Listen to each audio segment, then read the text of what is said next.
5 hal remeh yang diam-diam bisa bikin kamu kaya. Selama ini, kamu pikir cuma kerja keras yang bikin orang kaya. Nyatanya, banyak orang kerja keras tiap hari, tapi tetap gitu-gitu aja kok. Di sisi lain, ada orang yang kelihatannya santai, tapi kok hidupnya makin mapan, uangnya makin stabil, dan peluang datang terus. Nah, ternyata ada hal-hal kecil yang remeh banget, yang kalau kamu lakukan terus, bisa diam-diam mengubah arah keuanganmu. Nah, hari ini kita bakal bahas 5 hal remeh yang diam-diam bisa bikin kamu kaya. Poin pertama, tidak terburu-buru saat beli sesuatu.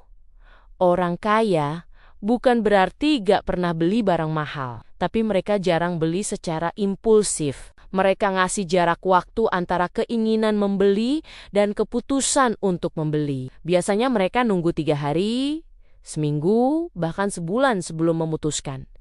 Kenapa sepenting itu? Karena ternyata seringkali setelah beberapa hari baru kita sadar bahwa barang itu tidak terlalu penting. Self-control kecil ini remeh banget, tapi efeknya besar.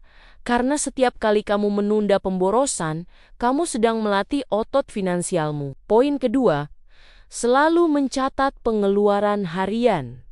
Seringkali kita bilang, males nulis pengeluaran. Cuma jajan kopi doang kok. Tapi justru di situ letaknya. Kebiasaan remeh kayak gini bisa bikin kamu sadar kemana uangmu sebenarnya pergi. Begitu kamu mulai nyatet, kamu bakal kaget. Ternyata uangmu banyak bocor di hal-hal kecil. Nah, orang kaya paham bahwa yang gak diukur gak akan bisa dikontrol. Poin ketiga, konsisten belajar hal-hal yang baru. Ini nih yang paling sering diremehin. Banyak orang berhenti belajar setelah lulus kuliah atau sekolah. Padahal dunia berubah tiap tahun, bahkan tiap bulan. Orang kaya tahu bahwa pengetahuan adalah leverage. Setiap ide baru bisa jadi peluang baru.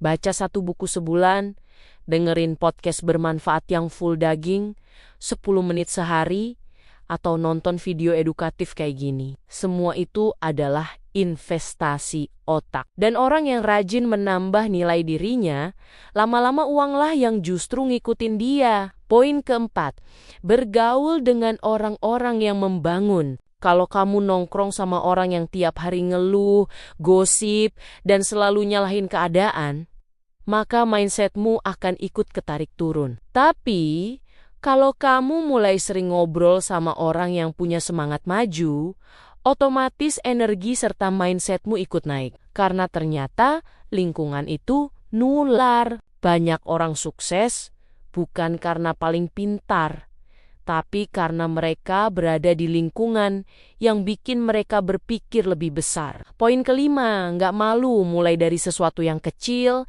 Ini juga remeh, tapi paling krusial. Banyak orang pengen hasil besar, tapi gengsi buat mulai hal-hal kecil, apalagi remeh dan receh. Padahal semua orang kaya yang kamu kenal, dari pengusaha sampai investor, semuanya mulai dari sesuatu yang kecil. Bedanya, mereka mulai dulu, baru belajar di jalan. Gak nunggu sempurna, gak nunggu modal besar, gak nunggu momen ideal. Karena momen terbaik buat mulai adalah selalu momen sekarang, saat ini juga. Kesimpulannya, jadi segera mulailah hari ini. Coba pilih 1 dulu dari 5 hal tadi. Lakuin selama seminggu. Nah, rasain deh bedanya. Jadi, kekayaan itu bukan hasil dari 1 langkah besar, tapi dari ratusan langkah kecil yang kamu ambil secara konsisten. Kalau kamu suka video kayak gini, bantu share ke banyak orang, biar makin banyak yang sadar bahwa hal-hal kecil bisa mengubah hidup. Dan jangan lupa like, subscribe, dan tulis di kolom komentar hal kecil apa yang mau kamu ubah minggu ini. Sampai ketemu di video berikutnya. Salam sukses selalu.